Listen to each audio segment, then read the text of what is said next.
हमें अपनों ने लूटा है, गैरों में कहां दम था। हमारी किस्ती डूबी थी वहां जहां पानी कम था। दोस्तों आदाब, मैं जफरुद्दीन, आप देख रहे हैं एसएसएन नेटवर्क। आपको बता दें कि 3 राज्यों में भाजपा की सरकार बनने पर चारों तरफ खुशी का माहौल दिखाई पड़ रहा है और लोग प्रधानमंत्री नरेंद्र मोदी की लोकप्रियता की चर्चा करते हुए नजर आ रहे हैं। हाल ही में हुए 4 राज्यों के चुनाव में भाजपा ने 3 राज्यों में अपनी बंपर जीत हासिल की और तेलंगाना में कांग्रेस सरकार ने जीत हासिल की। भाजपा की जीत मोदी की लोकप्रियता को कम होने नहीं दे रही है। वैसे तो कांग्रेस पार्टी चारों राज्यों में अपनी जीत मान रही थी, लेकिन मोदी फैक्टर के सामने राहुल और प्रियंका का जादू ना चल सका। राजस्थान में अशोक गहलोत भी अपनी सरकार नहीं बचा सके। गहलोत सरकार राजस्थान के किसानों के लिए बहुत उपयोगी जन कल्याणकारी नीतियां लेकर आया, लेकिन लोगों ने फिर भी कांग्रेस सरकार को नकार दिया और भाजपा की झोली में गेंद जा डाली। आगे आपकी जानकारी के लिए बता दें कि फूट में ही लूटे ये कहावत कामा विधानसभा क्षेत्र के लिए स्टिक बैठती है।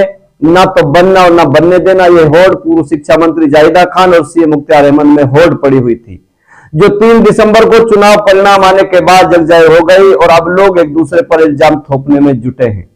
पूर्व मंत्री जाहिदा खान और सीएम मुख्तार अहमद की फूट में बहन नोकचम चौधरी ने बाजी मारी है।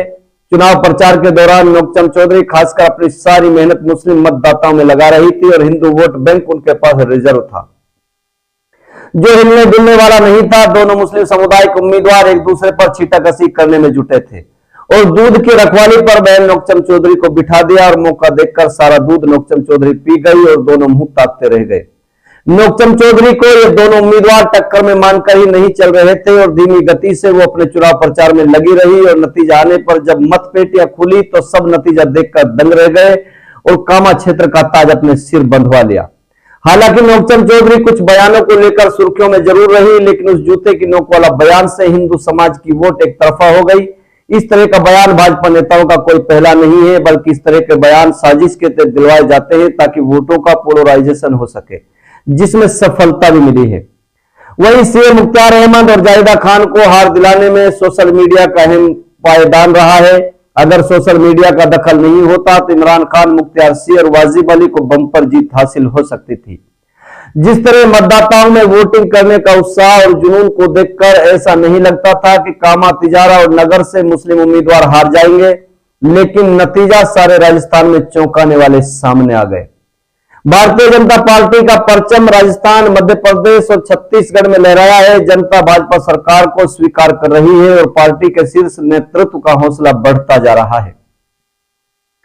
वहीं चुनाव परिणाम आने के बाद जब बहन नोकचम चौधरी से मीडिया कर्मियों ने वार्तालाप की तो उन्होंने कहा कि कामा क्षेत्र के सभी मतदाताओं को दिल से आभार जताया और खासकर भाजपा कार्यकर्ताओं का भी दिल से आभार व्यक्त किया। आगे नोकचम चौधरी ने कहा कि जिस तरह कामा क्षेत्र के लोगों ने मुझे सम्मान दिया है उसकी लाज गिरने नहीं दूंगी और जो आज तक कामावासियों को विपक्षी नेताओं ने ठगने का काम किया है अब वो समाप्त हो गया है। परिणाम आने से पूरे 5 साल तक जनता की सेवा करूंगी और शिक्षा, स्वास्थ्य, सड़क, रोजगार और पानी जैसी रोजमर्रा की मूलभूत समस्याओं का समाधान कराने और कामा को भ्रष्टाचार मुक्त बनाने का काम करूंगी। देखिए क्या कहती हैं बहन नोकचम चौधरी और देखते रहिए आपका अपना भरोसेमंद यूट्यूब चैनल एसएसएन। श्रेय आप सबसे पहले किसको देना चाहेंगे? मैं कामा विधानसभा के सभी हमारे सम्मानित साथियों का, सभी वोटर्स का, आम जनता का, आवाम का, बुजुर्गों का, भाजपा के कार्यकर्ताओं का, सभी का। आपके क्षेत्र में प्राथमिकता क्या होंगी? शिक्षा, बिजली, सड़क, पानी, भ्रष्टाचार, शासन मुक्त, ये मेन मुद्दे हैं। कोई संदेश जनता को? जनता को बहुत बहुत धन्यवाद, आभार और इतनी दुआओं और आशीर्वाद से नवाजने के लिए नोकचम आपकी बड़ी आभारी है।